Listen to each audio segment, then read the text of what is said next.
ठीक आहे. तर जर आपण अग्रगम क्षेत्राच्या लक्ष्याविषयी आपण जे 40% वगैरे असे जे 8 होतात त्याविषयी बोलत होतो. जर बँकेने असं जर कर्ज पुरवठा केला नाही तर ती जी रक्कम होती ना ती RIDF rural infrastructure development fund ह्याच्यामध्ये क्रेडिट होणार होती. तिथून बँकेला कर्ज नाही मिळत, सॉरी व्याज नाही मिळत.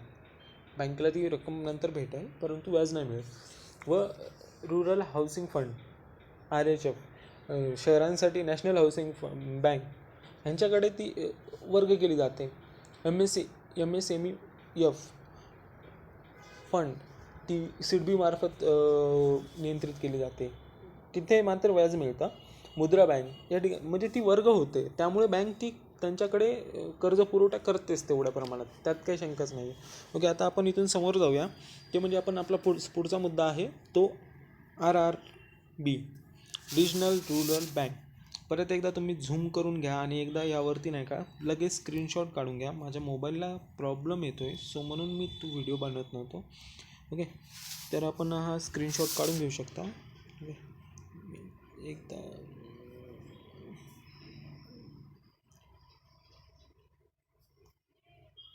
प्रॉब्लेम म्हणजे घोस्ट टचचा प्रॉब्लेम येतो. भूत वगैरे काही नाही आहे. घोस्ट टच म्हटल्यानंतर ॲटोमॅटिक टच होता आणि ॲटोमॅटिक ऑपरेट होत होता. आपल्या सर्वांना माहिती आहे की माननीय स्वर्गीय इंदिरा गांधी त्यांनी 1971 नाही का निवडणुका नाही का गरिबी हटाव या मुद्द्यावर निवडणुका जिंकल्या होत्या. मग त्यासाठी त्यांनी 1975 एक 20 कलमी कार्यक्रम सुरू केला आणि त्यामध्ये एक मुद्दा होता तो म्हणजे गरिबी निर्मूलनामध्ये बँकांचा सहभाग. आता जर पूर्वी जर पाहिलं तर अग्रक्रम क्षेत्र कर्ज पुरवठा, अग्रणी बँक योजना आणि राष्ट्रीयकरण करून बँकेवर अगोदरच आपण नियंत्रण निर्माण करून त्यांना समाजवादी समाजरचना कार्यामध्ये आपण ओढून घेतला होता. आता मग नवीन जर भार द्यायचं आहे, त्यासाठी नवीन बँकांची गरज भासणार होती आणि मग तिथे एक समिती स्थापन करण्यात आली, नरसिंहन समिती. Okay, 1975 working group on rural bank. त्यांनी अशी शिफारस केली की बाबा ग्रामीण बँका स्थापन कराव्यात. आता त्यानुसार मग 2 ऑक्टोबर 1975 RRBची स्थापना करण्यात आली. तेव्हा याची संख्या होती 5. ओके, कुठे कुठे झाली त्या विचारणार नाही आहेत तुम्ही. 5 संख्या स्थापन झाली, त्यामुळे तुम्ही असं नका विचार करू की कुठे 5. तसं मला जर ठेवायचं असेल लक्षात तर तुम्ही नेटवरती सर्च करू शकता. तर ह्या बँकांचा उद्दिष्ट काय होता की सहकारी बँका ज्या असतात आपण जे पाहिलं असेल तर सहकारी, जिल्हा सहकारी वगैरे, त्या प्रमाणात त्या बँकांनी स्थानिक गरजांवर लक्ष केंद्रित करावं आणि व्यापारी बँकांचा आर्थिक स्रोत म्हणजे दुसरं काय नाही, त्यांची जी व्याज देण्याची पद्धत आहे तशाप्रमाणेच एक तत्त्व अंगीकारून व्यापारी बँकांप्रमाणे व्यावसायिक पण बनावं. स्थानिक गरजांवरती पण लक्ष केंद्रित करायचं आणि व्यापारी बँकांप्रमाणे व्यावसायिक पण बनायचं. मग इथून साध्य काय होणार होतं, तर इथून साध्य होणार होतं की लघु व सीमांत शेतकरी, शेतमजूर, ग्रामीण कारागीर यांना पुरेसा वित्तपुरवठा करायचा आणि ग्रामीण व कृषी व ग्रामीण क्षेत्रामध्ये विकास घडवून आणायचा. विकासाचा मुद्दा भरपूर दिवसांपासून सुरू आहे. आता काही जणांनी ऐकले असेल तर त्यांची चुकी आहे. ओके, आता याच्यातून म्हणजे हा तर उद्देश झाला. म्हणजे या बँकेची काय गरज होती, तर ह्या बँकेचा मेन रोल होता की ही जी वंचित घटकातील दुर्बल लोक जी आहेत, समाजातील दुर्बल वर्ग, त्यांना स्वस्त व्याजदरावर कर्ज देणे, जेणेकरून ती लोक सावकाराकडे नाही जाणार, त्यांना कर्जाची उपलब्धता करून देणे आणि याच्यामधून लोकांना नाही का ग्रामीण क्षेत्रासाठीच नॉर्मली RRB म्हणजे ग्रामीण बँकांचं ना, तर ग्रामीण क्षेत्रातील लोकांना बचतीची सवय लावणे, त्यांना बचतीसाठी प्रोत्साहन करणे आणि तिथून मग एक उत्पादक उपक्रम असतील त्या क्षेत्रामध्ये त्यांना सहयोग करणे. हा मोबाईलचा प्रॉब्लेम काही सॉल्व्ह होणार नाही वाटतं. आपण ह्या दोन गोष्टीकडे जरी तुम्ही लक्ष गेलात तरी भरपूर झालं. मग याची भागीदारी कशी असणार होती, किंवा 50% केंद्र सरकारचा वाटा असेल, राज्य सरकारचा वाटा याचा 15% असेल आणि पुरस्कृत बँक RRBची स्थापना ही पुरस्कृत बँक मार्फत होते. म्हणजे कोणामार्फत होणार, ज्यांचं राष्ट्रीयकरण झाले त्यांच्या मार्फतच होणार, त्यांचा वाटा 35%. मग जर इनडिरेक्ट आणि डिरेक्ट जर सरकारचा वाटा आहे, त्यामुळे त्यांना सरकारी व्यापारी बँकासुद्धा म्हणतात. आता आपण जसं म्हणलं की RBIची स्थापना पुरस्कृत बँकामार्फत होते आणि केंद्र सरकारचा वाटा कोणामार्फत वर्ग होतो तर तो होतो नाबार्ड मार्फत. आणि या बँकांचं पुनर्वसन, या बँकांना पुनर्वित्त पुरवठा हा नाबार्ड मार्फतच होतो. आता या बँकांच्या संचालक मंडळाकडे येऊया, कारण याविषयी पण थोड्याफार तरतुदी आहेत. या बँकांचं व्यवस्थापन संचालक मंडळामार्फत चालते, परंतु प्रमुख संचालकाची नेमणूक जी आहे ना पूर्वी भागीदार करत असत. म्हणजे भागीदार म्हणजे कोण? पुरस्कृत बँक, केंद्र सरकार आणि राज्य सरकार यांच्यामार्फत व्हायची. परंतु 1987मध्ये कायदा करून पुरस्कृत बँक नाबार्डच्या सल्ल्याने प्रमुख संचालकाची नेमणूक करते. आता 1987मध्ये केळकर समिती आली होती. त्यांनी काय म्हणलं की बाबा तुम्ही RRBची स्थापना बंद करा. आता त्यावेळेस काहीतरी 196 197पर्यंत RRBची स्थापना झाल्या होत्या. त्या बंद करत करत आता काहीतरी 50-60पर्यंत आहेत वाटतं. तुम्ही एकदा चेक करून घ्या. मी totally private old private banks, new private banks ह्या मी तुम्हाला सांगत बसणार नाही आहे. सो तुम्ही नेटवर सर्च करून तुम्ही त्या घेऊ शकता. सध्या सार्वजनिक क्षेत्रामध्ये किती बँका आहेत त्या पण तुम्ही घ्या. एकदा मी तुम्हाला फक्त ओव्हरव्ह्यू सांगेल की बाबा असं असं तुम्हाला नेटवरती सर्च करून मध्येच आपण इंटरनॅशनल बँकच्या उद्दिष्टानुसार आपण मर्ज करत आहोत, तर त्या प्रमाणात मी तुम्हाला सांगेल की काय आहे ते. परंतु तुम्ही एकदा ते नेटवरती सर्च करून तुम्ही प्रॉपरली किती संख्या आहे ती काढून घ्या, कारण ते आम्ही सांगत बसणार नाही आहे. ह्या फॅक्च्युअल डेटा मी नॉर्मली टाळतोयच, परंतु तुम्हाला जर सांगितलं नाही तर मग तुम्हाला परत वाटेल की डेटा पूर्णता नाहीच आहे. डेटा आहे सर्व व्यवस्थित, फक्त तुम्हाला कुठे कुठे सर्च करायचं मी तुम्हाला सांगत जाईल. तर त्यांनी बंद का करा म्हणलं किंवा ह्या बँकांना तुम्ही काय देताय काय, तर ह्या बँकांना तुम्ही काम काय देताय की सामाजिक बँकिंगचं काम देताय, समाजवादी समाज रचनेचंच काम देताय. आणि आर्थिकरित्या कमकुवत वर्गाला कर्ज दिल्यामुळे या बँकांचं नुकसान होतंय. मग ह्या बँकांचं स्थापन करून व्यावसायिकरित्या कुठं आपलं लक्ष पूर्ण होतंय? होतच नाही आहे. स्वस्त व्याजदरावर कर्ज दिल्यानंतर नाहीच होणार. मग इथे 2 समित्या आल्या की बाबा पुनर्गठन आणि मजबूतीकरणासाठी यांच्या भंडारी समिती एक आली आणि बासू समिती आली.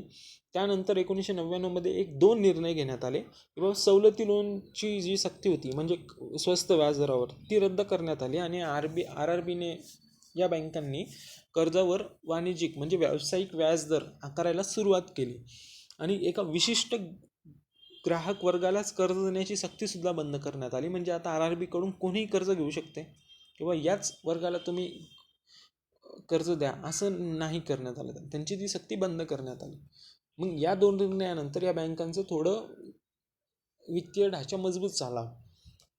नरसिंह समिती जेव्हा आली 1991मध्ये, त्यांनी याविषयी काय शिफारशी केल्या त्या पण इथेच जाणून घेऊया. RRBचे त्यांचे व्यवस्थापन करणाऱ्या राष्ट्रीयकृत म्हणजे पुरस्कृत बँका ज्या होत्या, राष्ट्रीयकृत किंवा सार्वजनिक क्षेत्रातील बँका आपण म्हणू शकतो, त्यामध्ये विलीनीकरण करावे आणि या बँकांनी भारतामध्ये 3 स्तरीय बँकिंग सेक्टरचा भाग व्हायला पाहिजे. मग इथे काहीतरी चेंजेस करण्यात आले. ओके, की बाबा या बँकांच्या व्यवस्थापनात सुसूत्रीकरण करण्यात आलं, या बँकांचं पुनर्भांडवलीकरण करण्यात आलं आणि या बँकेला एक परवानगी देण्यात आली की बाबा तुम्ही भांडवली बाजारात गुंतवणूक करू शकता. मग इथून यांना म्हणजे यांचं व्यावसायिकदृष्ट्या पाऊले टाकण्यासाठी यांना मोकळीक देण्यात आली. आता आपण इथून समोर येऊया 1991च्या बँकिंग क्षेत्रातील सुधारणा. सर म्हणणार तुम्हाला मी कुठून कुठे आणतो कळालं ना. 1949च्या कायद्यापासून 1934च्या कायद्यापासून RRBच्या स्थापनेपासून 1949चे कायदे, 1955चं धोरण आपलं सांगितलं, त्यानंतर 1968चं अमेंडमेंट ॲक्ट, NCC वगैरे त्या सर्व गोष्टी, त्यानंतर 69चं राष्ट्रीयकरण, 80चं राष्ट्रीयकरण, अग्रणी बँक योजना, अग्रक्रम क्षेत्र कर्ज पुरवठा, हे 80च्या दशकातले. त्यानंतर आपण 91पर्यंत आलो. आता इथून समोर तुम्हाला काही गोष्टी खूप सोप्या होतील. तुम्हाला जे अवघड वाटतं ते तर खूप सोपं कळणार की बाबा या धड्यामध्ये एवढं वाचायचं आहे. मग 91च्या पूर्वी जर पाहिलं तर आपला बँकिंग व्यवसाय जो होता तो समाजवादी व्यवस्थेवर आधारित होता. याचा उद्देश काय होतं? जनकल्याण. जनकल्याणात नफा असतो का? नसतो. मग नियोजनाचं उद्दिष्ट जरी समाजवाद असलं तरी आपल्याला जे रोजगार निर्मिती करायची होती, आपल्या इथे कमी लोकसंख्या नाही आहे जेणेकरून समाजवादीच धोरण ठेवण्यासाठी आपण जेव्हा रोजगार निर्मिती पण करू त्यावेळेस समाजवादी धोरणाच्या पलीकडे आपलं लक्ष ध्येय साध्य होऊ शकते. तर मग ती होणार होती रोजगार निर्मिती अवजड उद्योगातून. परंतु अवजड उद्योगाला कुठे कर्ज पुरवठ्यासाठीची तरतूद आहे का बँकिंग क्षेत्रामध्ये? नाही आहे. आतापर्यंत तरी पाहिलं का आपण? नाही आहे. मग आर जेव्हा आर्थिक सुधारणांविषयी प्रक्रिया पार पडल्या, स्ट्रक्चरल चेंज जेव्हा स्वीकारण्यात आला, त्यावेळेस अर्थव्यवस्थेमध्ये या सुधारणांनी शासनाची भूमिका पुनर्भाषित केली, शासनाची भूमिकाच बदलली आणि विकासासाठी अर्थव्यवस्थेला शासनाच्या भूमिकेवर अवलंबून शासनाने तर ओपन करून द्यायचं होतं, त्यापेक्षा खाजगी क्षेत्राच्या भागीदारीवर अवलंबून राहायचं होतं, कारण आपण खाजगीकरणाकडे वळत होतो ना. मग आता खाजगी क्षेत्राकडे अवलंबून राहायचं तर खाजगी क्षेत्राला आपण चान्स दिला तर खाजगी क्षेत्र इन्व्हेस्टमेंट करताना काय करणार, तर गुंतवणुकीसाठी भांडवलाची मागणी करणार. कोणाकडनं करणार, तर आर्थिक पद्धतीकडून. आर्थिक पद्धत म्हणजे काय, बँकिंग क्षेत्र, दुसरं तिसरं काही नाही. मग यासाठी जर तिथे जर पाहिलं तर एक ओव्हरव्ह्यू आला की बाबा आपण परकीय बँकांना प्रवेश नाही दिला आहे, खाजगी क्षेत्रात नवीन बँक स्थापन करण्यासाठी परवानगी नाही दिली, रिस्क कोण घेणार, प्रायव्हेटवालेच रिस्क एका प्रकारे खाजगी क्षेत्रामध्ये जर बँका असतील तर तेच घेणार ना. मग इथे जर आपण ओव्हरव्ह्यू जर पाहिला तर 1950 ते 91पर्यंत जर तुम्ही जर पाहिलं, समाजवादी समाजरचना म्हणजे काय, समानता जनकल्याण, ओके, समानता जनकल्याण हा एक डायग्राम पाहून घ्या. शेती, लघु उद्योग आणि राजकारणी ह्या सर्व गोष्टींमध्ये आपली उत्पादन क्षमता जी होती ती कमी झाली आणि याच्यामधून फॉरेक्स कमी झालं, म्हणजेच काय झालं, चलनविषयक संकट निर्माण झालं, परकीय चलन कमी झालं म्हणजे चलनविषयक संकट निर्माण झालं. मग इथे आपण सुधारणा स्वीकारल्या परत एकदा. इथे सुधारणांमध्ये परत एकदा तुम्हाला नाव आठवण्यात येईल की स्ट्रक्चरल चेंज आणि फंक्शनल चेंज. स्ट्रक्चरल चेंज म्हणजे काय, ठरवलं की बाबा आपण आता अर्थव्यवस्था खुली करायची. फंक्शनल चेंज म्हणजे काय, परवानगी देऊन टाकणे. तुम्ही परवानगी म्हणजे परवानगी वगैरे नाही, डायरेक्ट काही गोष्टींच्या बाबतीत परवानगी आणि खाजगी क्षेत्राला प्रोत्साहन देणे.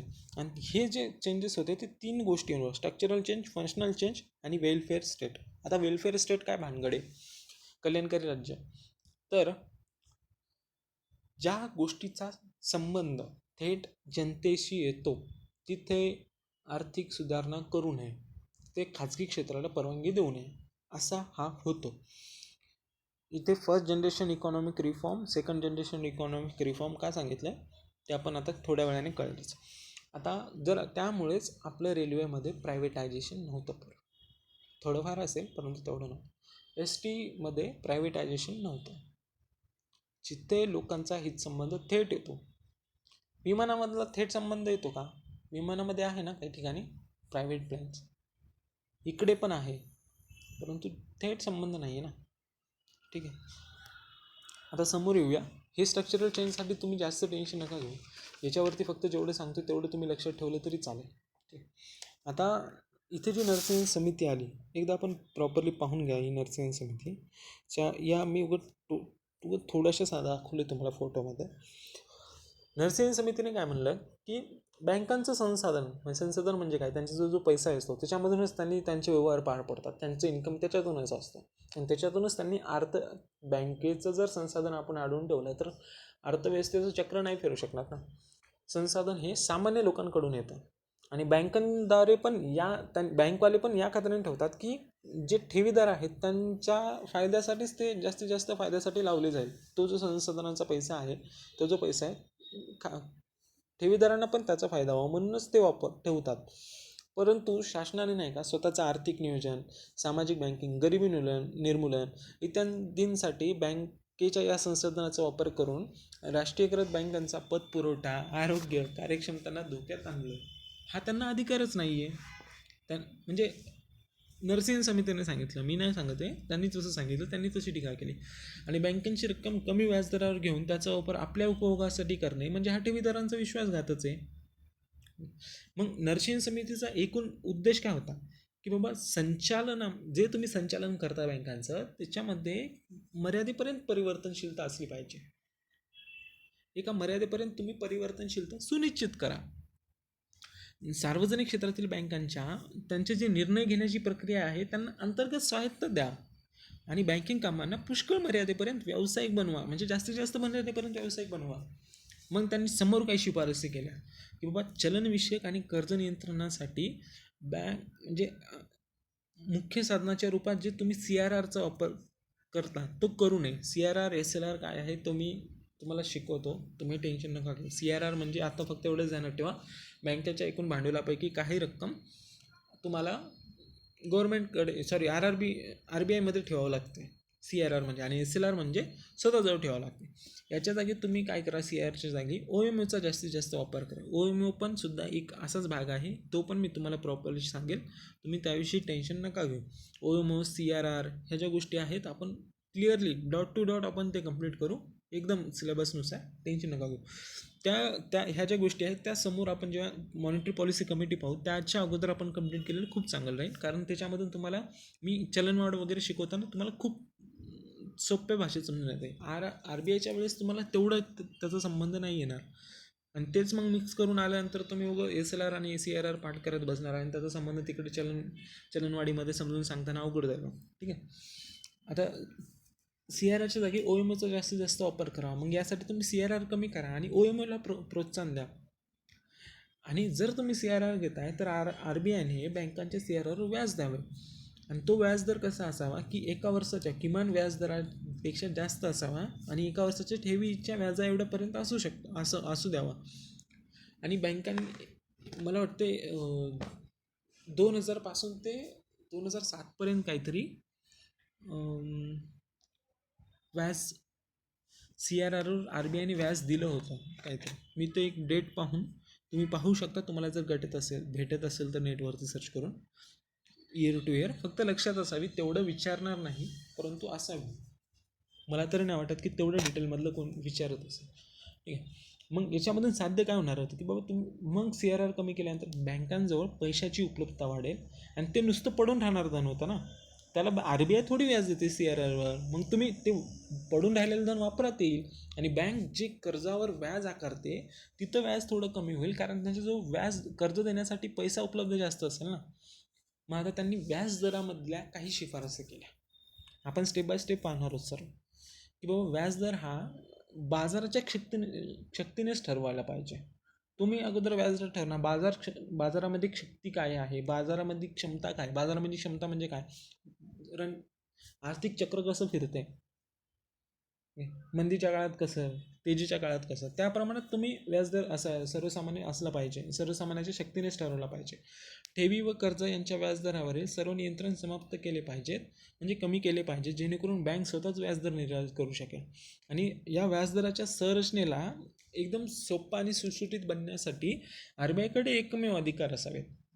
दुहेरी नियंत्रण बंद करावं, की सरकार वेगळं सांगणार योजना आणून स्वस्त व्याजदर द्या, अजून परत RBI, मग त्या मॉनिटरी पॉलिसी कशी काय अप्लाय होणार. ठीक आहे. आणि इथून समोर एक वेगवेगळ्या शिफारसी आहेत, त्या आपण पाहू. की बँकिंग क्षेत्राचं उदारीकरण करा, खाजगी क्षेत्रामध्ये नवीन बँक स्थापन करायला परवानगी द्या, परवाना पद्धत बंद करा, जेणेकरून बँकेच्या शाखा विस्तारतील, आणि परकीय बँकांना परवानगी द्या भारतामध्ये येण्यासाठी, आणि त्यांना एका प्रकारे त्यांच्यावरती पण निर्बंध कमी असू द्या, त्यांना पण आपल्या देशी बँकांप्रमाणेच वागणूक द्यावी. आणि जे आपण अग्रक्रम क्षेत्र कर्ज पुरवठ्याचं लक्ष आपण 40% ठेवलं होतं, ते तुम्ही 10% करावं, अशी शिफारस पण यांनीच केली. ही शिफारस आपण पुढे एकदा पाहणार आहोत, कारण नचिकेत मोर समितीने ही शिफारस 50% करण्याची केली होती. तर ते ही शिफारस राहू द्या, दोघांमध्ये हे असं काहीतरी प्रश्न येऊ शकतात, माहिती हवी. बँकांच्या राष्ट्रीयकरणाची प्रक्रिया थांबवावी, आणि कर्ज वसुलीसाठी प्रक्रियेचा वेग वाढवावा, आणि कर्ज वसुली लवकरात लवकर व्हावी यासाठी न्यायाधिकरण स्थापन करावे, कर्ज वसुली न्यायाधिकरण. सरकारी बँकेतून गव्हर्नमेंटचं शेअर होल्डिंग कमी करा, म्हणजे प्रायव्हेटायझेशनकडे जास्त कल असू द्या. आणि जे वित्तीय विकास संस्था ज्या असायच्या, छोट्या छोट्या वित्तीय विकास संस्था, त्यांना जे तुम्ही मदत करायचो की बाबा ते स्वस्त व्याजदरात त्यांना दिली जाणारी मदत, कर्जे, तर ते तुम्ही टप्प्याटप्प्याने बंद करा, आणि बाजारातूनच कर्ज उभारणीला त्यांना प्रोत्साहन द्या. भांडवली बाजाराची सुद्धा उदारीकरण यांनी इथूनच करण्यात आलं. आता काही शिफारसी तुम्हाला मी सांगतो. ते SLRचं होतं, तो त्यांनी कमी करण्याची शिफारस केली, 38.5% होता, तो 25% करण्याची शिफारस केली. आणि बँकेवर जे दुहेरी नियंत्रण होतं, जसं आपण पूर्वी सांगितलेलं आहे RBI आणि वित्त मंत्रालयाचं, तर ते आपण बंद करावं, आणि RBIकडे फक्त नियमनाचे काम असावे.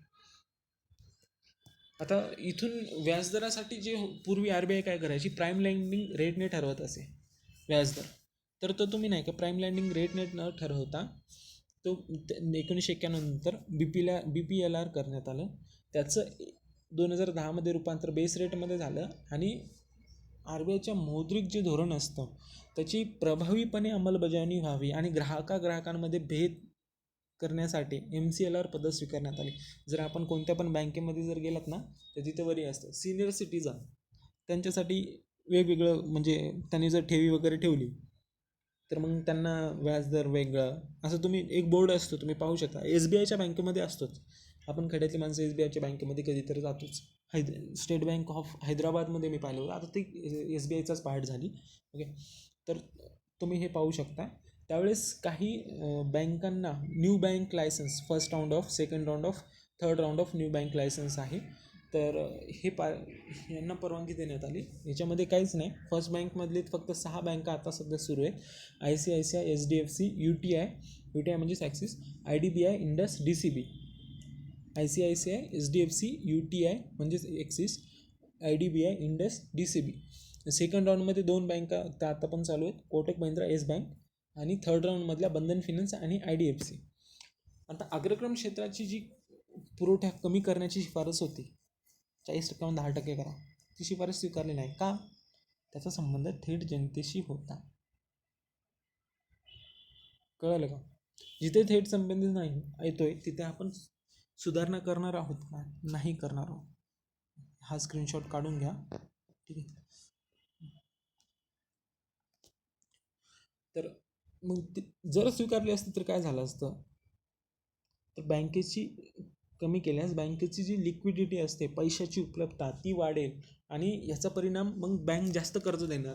मग त्यामध्ये उद्योगांसाठी पण उपलब्ध होणार, सर्वांसाठी उपलब्ध होणार. मग इथून समोर याचा परिणाम ग्रोथवर होणार. परंतु स्वीकारले नाही का? कारण ज्याचा संबंध जनकल्याणासोबत आहे तिथे आर्थिक सुधारणा नाही. हे आपलं स्ट्रक्चरल चेंजेस, आपल्या आर्थिक सुधारणांचा एक बेसच होता. 3 बेस होते: स्ट्रक्चरल चेंज, फंक्शनल चेंज आणि वेलफेअर स्टेट. आणि इथून समोर काही निर्णय घेण्यात आले की तुम्ही NPAमध्ये सुद्धा परिभाषा करा, जेणेकरून बँक व्यवस्थेत पारदर्शकता येईल आणि एक ॲसेसचा रिकन्स्ट्रक्शन फंड स्थापन करा, ज्यामुळे बँकांची जी थकीत आणि बुडीत कर्ज असतात ती विकत घेऊन त्यांची पुनर्रचना करतील, जेणेकरून बँक त्याचमध्ये गुंतून नाही राहणार. इथून सरकारने पण या शिफारशीनंतर काही निर्णय घेतले. बाबा RBIने मालमत्तेचे वर्गीकरण केले आणि NPAमध्ये सुधारणा केली आणि ग्राहकांच्या ज्या समस्या असतात त्यावर त्वरित उपाययोजना करण्यासाठी बँकिंग लोकपाल योजना सुरू करण्यात आली आणि मुंबई येथे DRT स्थापन करण्यात आलं. तिथे DRT अंडर 2 कोटी रुपयांपर्यंत जे NPA झालेले असतात कर्ज बुडवणारे, त्यांच्या केसेस DRT अंडर येतात आणि त्याच्यापेक्षा जे जास्त असतात ते DRTच्या खाली येतात. ठीक आहे. याची स्थापना जी होती DRTची, ती recovery due to banks and financial institution ह्या कायद्या अंतर्गत झाली होती. ठीक आहे. आता समोर एक नरचयन समिती दुसरी आहे की बाबा आपण चेंजेस स्वीकारले, परंतु संरचनात्मक चेंजेस झाले. परंतु याचा संरचनात्मक काय, आपण ठरवलं, आपण UPSC द्यायची फक्त ठरवलं. हां, आता मी UPSC देणार, परंतु भावा सिलेबसच नाही माहिती ना तुला सिलेबस काढून क्वेश्चन पेपरचा ॲनालिसिस करून तो अभ्यास केला तेव्हाच तू म्हणजे अंमलबजावणी होणार ना. म्हणजे अंमलबजावणी होणार म्हणजे काय, फंक्शनल चेंज होणार. फंक्शनल काय, तू ॲक्टिव्ह राहणार, तू अभ्यास होणार. म्हणजे अभ्यास करणं म्हणजेच फंक्शनल ना. आपण आपल्याशी जोडून घेऊया जेणेकरून तुम्हाला लवकरात लवकर समजेल. मग तिथून मग IMFने म्हणलं की बाबा तुम्ही करताय काय, तुमचं अजून चेंजेस नाही झाले, तुम्हाला अजून चलनविषयक संकट अजून तुमचं टळलं नाही आहे.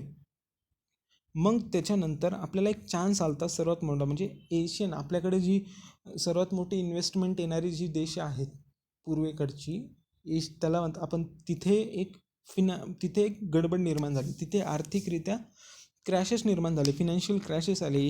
त्याला एशियन फिनान्शियल क्रॅशेस पण म्हणतात.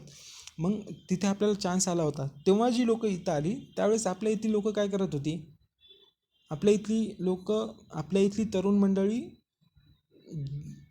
झेंडे वगैरे घेऊन, आता मी त्या गोष्टीवर बोलत नाही, आपल्या इथली तरुण मंडळी, युवक वर्ग मोठ्या प्रमाणात राजकारण्यांच्या मिसगायडन्स खाली दबून गेला होता.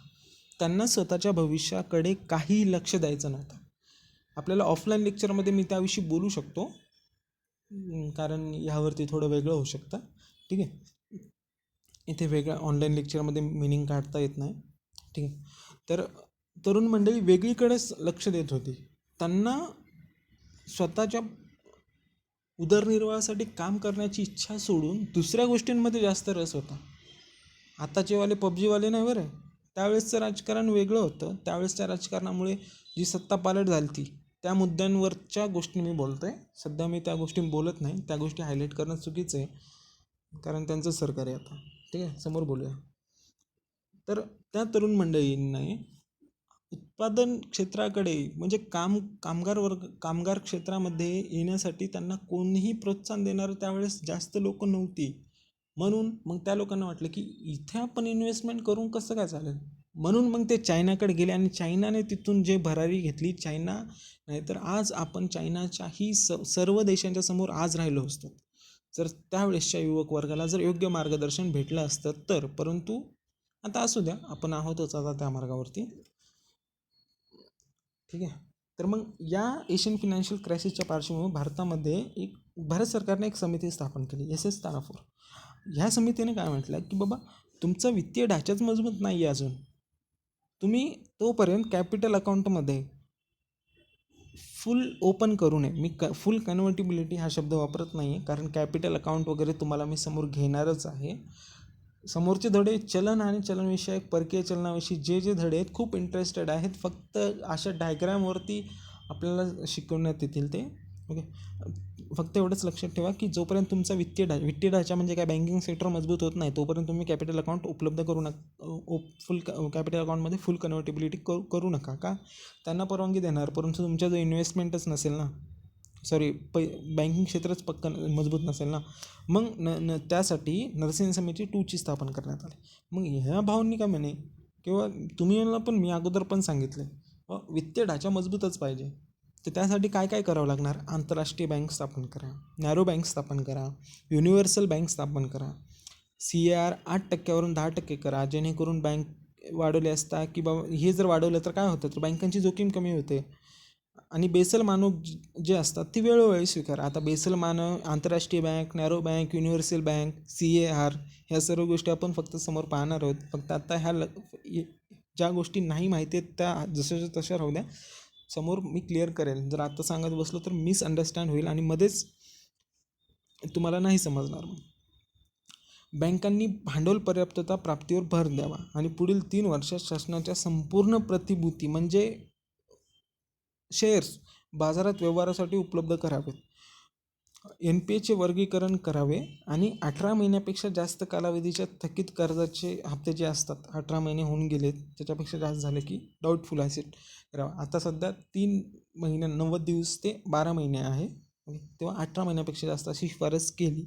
आणि त्याच्याही पुढे जर 12 महिने तसेच राहिले तर मग त्याला लॉस ऑफ ॲसेट या गटात टाकावे. हे एवढं मोठी तर रिस्क घेणं अशक्य होतं. आणि बँकांनी जो NPA आहे तो 2000 सालापर्यंत 5% कमी करावा आणि 2002पर्यंत 3% कमी करावा. बँकांचे 100% संगणकीकरण करावे. RBI मार्फत एक ट्रेझरी बिले काढण्यात येतात. आता ही ट्रेझरी बिले पण मी तुम्हाला सांगेल. ह्या गोष्टी नाही का छोट्या मी एक सेशन एक तासाचं होईलच. आपण चलनवाढ पाहण्याच्या अगोदर आपण हे घेणारच आहोत, त्याच्यामध्ये मी हे सर्व क्लिअर करून टाकेल. ट्रेझरी बिलांचं आपल्याला ते भांडवली बाजार मनी मार्केट त्यावेळेस आपल्याला हे ट्रेझरी बिलाचा उल्लेख येईल. त्यासाठी ट्रेझरी बिलाचे हे जे संकल्पना आहेत कुठे येतील काय नाही मी ते लगेच सांगतो. त्यासाठी परकीय गुंतवणूकदारांना सुद्धा यामध्ये गुंतवणूक करण्याची परवानगी द्यावी म्हणजे ट्रेझरी बिलांमध्ये. आणि एक बोर्ड स्थापन करून त्याला स्वायत्ता देण्यात यावी, board for financial regulation and सुपरविजनला. वित्तीय संस्था ज्या होत्या, वित्तीय विकास संस्था, त्यांचं बँकांमध्ये रूपांतर करण्यात यावं. आणि ज्या आजारी बँका होत्या म्हणजे काय, म्हणजे डगमगलेल्या जे आर्थिकरित्या, त्यांना अर्थक्षम बनवण्यात तुम्ही वेळ नका घालू, त्यांना सक्षम बँकेत पण विलीन नका करू, त्यांना बंद करून टाकावेत. त्याला अर्थक्षम बनवणे बघा. जर त्यांचं जर एक आर्थिकरित्या मजबूतीकरण झालं तर ठीक आहे, नाहीतर मग त्याला सक्षम बँकेत विलिनीकरण नका करू, त्यांना बंद करून टाकावेत. आणि मग ह्यांचं जे विलिनीकरण आहे त्यानंतर एक 3 स्तरीय बँकिंग सेक्टरची रचना निर्माण करावी. मजबूत बँक आणि वित्तीय संस्थांचे विलिनीकरण जे बँका निर्माण होतील, आंतरराष्ट्रीय बँका, राष्ट्रीय पातळीच्या बँका आणि मोठ्या प्रमाणात स्थानिक बँका. आता हे जे आंतरराष्ट्रीय पातळीच्या बँका, राष्ट्रीय पातळीच्या बँका ह्यांनी कॉर्पोरेट क्षेत्रांच्या गरजांवरती पण लक्ष द्यावं. विशेषतः मोठ्या स्थानिक बँकांनी कॉर्पोरेट क्षेत्राच्या गरजांवर लक्ष द्या. कॉर्पोरेट क्षेत्र म्हणजे काय? अवजड उद्योग वगैरे. कॉर्पोरेट क्षेत्र म्हणजे ऑफिसवाली लाईफ, जे पुण्यात MIDCमध्ये IT सेक्टरमध्ये जे असतात, सकाळी जातात टाय बी बांधून, तशा ते जे जातात ना, ते जे ऑफिस असतात ना, काचेच्या मोठमोठ्या बिल्डिंगी, त्यांना कॉर्पोरेट सेक्टर म्हणतात. ठीक आहे. ह्यांनी परत एकदा शिफारस केली की बाबा तुम्ही परकीय बँकांना प्रवेश द्या आणि खाजगी बँकांच्या स्थापनेवर भर द्या, त्यांना परवानगी द्या. तर ह्यांनी जर शिफारस केली तर म्हणजे याचा अर्थ असा होता की 96पर्यंत पण आपल्याकडे 96-97पर्यंत पण आपल्याकडे फंक्शनल चेंज झाले नव्हते. ते सेकंड जनरेशनमध्ये झाले. माननीय तेव्हाचे वित्तमंत्री यशवंत सिन्हा यांनी केले. तेव्हा त्यांनी सेकंड जनरेशन रिफॉर्म सांगितलं, असा शब्दांचा उल्लेख केला होता. आता आपण समोर येऊया. तर ओके, ह्याचे तुम्ही फोटो काढून घ्या जेणेकरून तुम्हाला हिस्टोरिकल लक्षात ठेवण्यासाठी थोडं सोपं जाईल. आता आपण बेसल मानक, त्यानंतर CAR किंवा CRAR जे असं तुमच्या ज्या संकल्पना आहेत त्या कंप्लीट करून micro finance, international bank, universal bank ह्या गोष्टी आपण कंप्लीट करू. परंतु आपल्याला इथं एक प्रॉपरली एक बेस समजून घ्यायचा आहे की आता 1967 ते 2000पर्यंतचं आपण 91पर्यंत जर आपण पाहिलेच होतं, तर आपण जर पाहिलं तर मग इथे बँकांची उपलब्धता शहरामध्ये होती का? नव्हती. म्हणजे 2000पर्यंत आपण आलोच ना, तोपर्यंत पण आपल्याकडे हेच नव्हतं. त्यानंतर सामान्य लोकांपर्यंत बँक नव्हती. इंटरनॅशनल बँक नाही. इंटरनॅशनल बँक म्हणजे काय? जिचा वित्तीय ढाचा मजबूत आहे, कॅपिटल बेस मजबूत आहे, तशी बँक नव्हती. आणि कर्जक्षमता कमी म्हणजे कर्ज दिलेली रक्कम परतच आलं नाही, म्हणून त्यामुळे NPAमध्ये वाढ झाली. मग इथे नवीन अजून एकदा सुधारणा सांगितली की बाबा बँकिंग रिफॉर्ममध्ये की बाबा तुम्ही वित्तीय समावेशनाला गती द्या, एक इंटरनॅशनल बँक स्थापन करण्याकडे पण वळा आणि बँकांचं रिकॅपिटलायझेशन करा. आता हा होता आपला लास्ट स्टेज. इथून समोर आपण बेसल मानक, त्यानंतर इंटरनॅशनल बँक, वित्तीय समावेशन, बँकांचं रिकॅपिटलायझेशन, मायक्रो फायनान्स, स्वयंसहायता गट, हे असं पाहत आपण उद्याच्या लेक्चरमध्ये कंप्लीट करू. मी लेक्चर घेणारच आहे, आता मी गॅप नाही करणार, कारण माझा मोबाईल आत्ता आलेला आहे. असा चलो कसाही चलो, मी तो कंप्लीट करेन. त्यासाठी तुम्ही निवांत राहा, कारण आपला जो आता कंबाईनच्या दृष्टीने जरी पाहिलं तर आपल्याला 2 मंथ्सपेक्षा कमी आहेत ते, आणि याच्यामध्ये आपण काही ना काहीतरी करू शकतो. 2 मंथ्स पण भरपूर झाले कंबाईन करण्यासाठी. त्यासाठी तुम्ही फक्त जेवढं सांगतो आहे तेवढ्याकडे लक्ष देऊन तेवढं रिव्हिजन करा, आणि त्याच्यापेक्षा जास्त तुम्हाला जे जमतं आहे ते तर नक्कीच करा. फक्त मी जे देतो ते तरी तुम्ही नक्की करा. ठीक आहे. आज आपण इथे थांबूया. थँक्यू.